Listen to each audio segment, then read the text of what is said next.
Hello guys, welcome back to Legal Notes. Please subscribe my channel if not. Okay, so today's topic is about essentials of a valid contract. Last lecture में हमने introduction to contract पढ़ा था, जहाँ हमने देखा था कि contract is an agreement enforceable by law. वहाँ हमने एग्रीमेंट और एनफोर्सेबिलिटी के बारे में जाना था। आज हम इसके एसेंशियल्स पढ़ेंगे, क्या एसेंशियल एलिमेंट्स हैं एक वैलिड कॉन्ट्रैक्ट के। सबसे पहला है plurality of parties. Plurality of parties means two और more persons can form a contract. एक सिंगल पर्सन कॉन्ट्रैक्ट नहीं कर सकता वो खुद से। A person can not make a contract with himself. ठीक है, इसमें दो पार्टीज होनी चाहिए। There must be at least two parties to form a contract. A person who make an offer is known as offerer and a person who accepted the offer is known as offeree.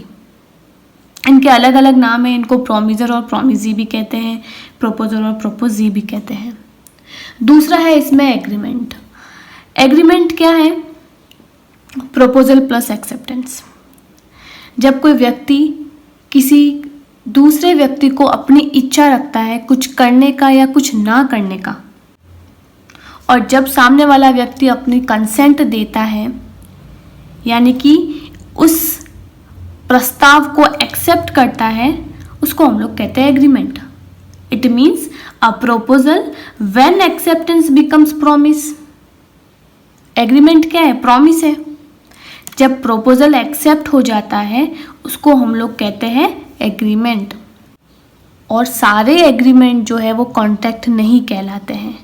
Only those agreements are contract which are enforceable by law.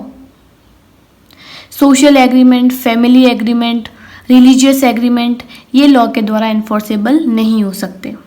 Okay, third है intention to create a legal relation। अब जो parties है contract में, जो to parties है contract में, उनका intention होना चाहिए लीगल रिलेशन क्रिएट करने का। इट मीन्स अगर कॉन्ट्रैक्ट का कोई भंग करता है तो दूसरी पार्टी कोर्ट के पास जाकर रेमेडी सीख कर सकती है। An agreement which do not create legal relations are not legally enforceable. ऐसे एग्रीमेंट जो लीगल रिलेशन नहीं बनाते हैं वो लीगली एनफोर्सेबल नहीं हो सकते, जैसे कि social agreement, religious agreement, family agreement. हम लोग ऐसे कई एग्रीमेंट करते हैं। किसी ने अपने बर्थडे पार्टी में बुलाया और आपने प्रॉमिस किया कि मैं आऊँगा और आप किसी कारण से नहीं जा पाए, तो वो कॉन्ट्रैक्ट का भंग होना नहीं कहलाएगा। क्यों? क्योंकि उन पार्टीज की लीगल रिलेशन क्रिएट करने की इंटेंशन नहीं थी, वो सिर्फ एग्रीमेंट था, वो कॉन्ट्रैक्ट नहीं था। ठीक है। फोर्थ है contractual capacity. Contractual capacity means parties competent to contract. जो पार्टीज है कॉन्ट्रैक्ट में वो कॉम्पिटेंट होनी चाहिए। कॉम्पिटेंट में तीन कंडीशन होती है। पहली है मेजर, दूसरा है sound mind and third is not disqualified by any law of land. एक पर्सन कॉम्पिटेंट पर्सन कब कहलाएगा? जब वो मेजर होगा। It means 18+। माइनर नहीं होना चाहिए। दूसरा है साउंड माइंड का, यानी कि वो मेंटली फिट होना चाहिए। थर्ड है not disqualified by any law of land, और उस पर्सन को कोर्ट के द्वारा डिस्क्वालिफाइड ना किया गया हो, यानी कि कोर्ट ने ना बोला हो कि आप इनके साथ कॉन्ट्रैक्ट नहीं कर सकते। फिफ्थ है कंसेंसस एड आइडम, जिसको हम लोग कहते हैं कंसेंट। कंसेंट मीन्स क्या होता है? When the both the parties must have two minds with one intention. इसका मतलब जो पार्टीज कॉन्ट्रैक्ट कर रही हैं उन दोनों की इंटेंशन सेम होनी चाहिए। It means both the parties agree upon the same thing in the same sense. दोनों पार्टी एक चीज पे एग्री होनी चाहिए। फॉर एग्जाम्पल, एक पर्सन है ए, उसने प्रपोजल रखा बी को कि मैं अपना बाइक तुमको 10,000 में दूंगा, और बी ने बोला कि नहीं, मैं तुमको 10,000 नहीं दूंगा, मैं तुमको 9,000 दूंगा। तो ये दोनों जो पार्टीज है वो किसी एक चीज पे एग्री नहीं हो रही है, तब वहां पे कॉन्ट्रैक्ट नहीं बिल्डअप हो सकता। दोनों का माइंड एक ही इंटेंशन पे होना चाहिए। जब दोनों ही एक ही चीज़ पे एग्री होंगे तब कॉन्ट्रैक्ट बनेगा। 6th पॉइंट है फ्री कंसेंट। कंसेंट के बारे में हमने पढ़ा, अब कंसेंट फ्री होना चाहिए। फ्री कंसेंट मीन्स अपने अनुसार, अपनी मर्जी से वो कॉन्टैक्ट कर रहा है। A consent is said to be free when it is not caused by coercion, undue influence, fraud, misrepresentation and mistake. Free consent हम कब कहेंगे? जब ये जो 6 पॉइंट है ये नहीं होने चाहिए। सबसे पहला है coercion। coercion मीन्स डरा धमका के, थ्रेट करके आप किसी से कांटेक्ट नहीं करवा सकते। फॉर एग्जाम्पल, एक पर्सन है ए, उसने बी को धमकी दी कि तुम अगर इस कॉन्ट्रैक्ट पे साइन नहीं करते तो मैं तुमको शूट कर दूंगा। तो इस तरह की चीज़ें नहीं होनी चाहिए। दूसरा है अनड्यू इन्फ्लुएंस। किसी को आप मैनिपुलेट नहीं कर सकते, किसी पर आप प्रभाव नहीं डाल सकते। थर्ड है फ्रॉड। आप किसी को धोखा नहीं दे सकते। मिस रिप्रेजेंटेशन नहीं कर सकते, यानी कि किसी को गलत चीज़ नहीं बता सकते। मिस रिप्रेजेंटेशन भी धोखा देना ही होता है, लेकिन फ्रॉड और मिस रिप्रेजेंटेशन में फ़र्क होता है। फ्रॉड में जानबूझकर धोखा देते हैं और मिस रिप्रेजेंटेशन में जानबूझकर धोखा नहीं दिया जाता। उस इंसान को खुद को नहीं पता होता है कि ये चीज़ गलत है। और 5th है मिस्टेक, यानी कुछ एरनियस चीज़ है तो वहाँ पे कॉन्ट्रैक्ट नहीं बन सकता। 7th है कंसिडरेशन। कंसिडरेशंस क्या होता है? Exchange of promises from the both the sides, something in return something.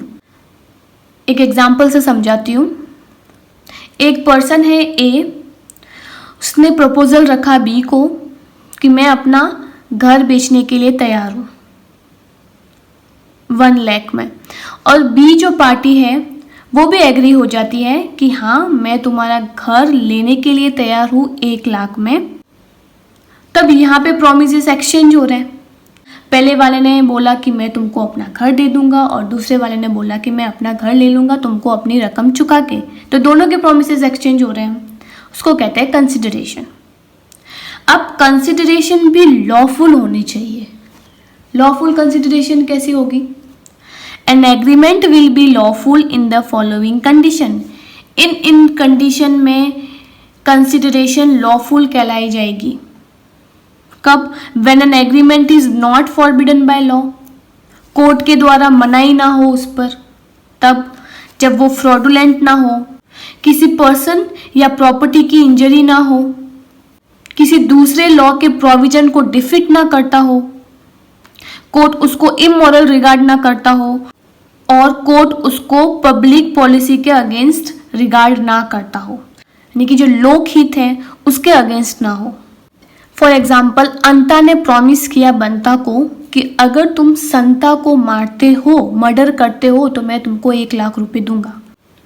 अब दूसरे पर्सन को मारना ये एक पनिशेबल ऑफेंस है अंडर आईपीसी। अब जो यहाँ पे कंसिडरेशन दे रहे हैं वो अनलॉफुल है, तो ऐसे एग्रीमेंट वॉइड कहलाएंगे, अनलॉफुल कहलाएंगे।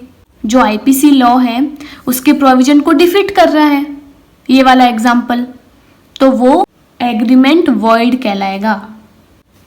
8th है पॉसिबिलिटी ऑफ परफॉर्मेंस। तो ऐसा एग्रीमेंट कीजिए कि आप कैपेबल हो उस एग्रीमेंट को करने में, physically as well as legally. For example, a ने प्रॉमिस किया बी को कि मैं तुमको मैजिक से सोना दूंगा। अब ऐसे एग्रीमेंट वॉइड है बिगिनिंग से, क्योंकि ये तो इम्पॉसिबल चीज है। ठीक है,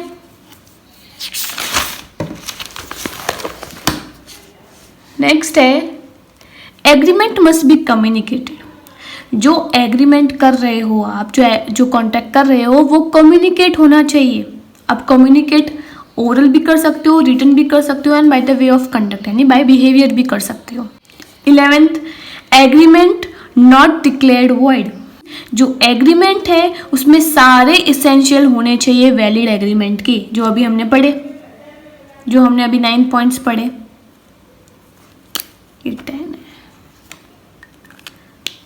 दूसरा, it should not declare void by the law of land, और लॉ के द्वारा वो एग्रीमेंट वॉइड डिक्लेयर नहीं होना चाहिए. Okay, and lastly, please to like, subscribe my channel if you like my video. Thank you.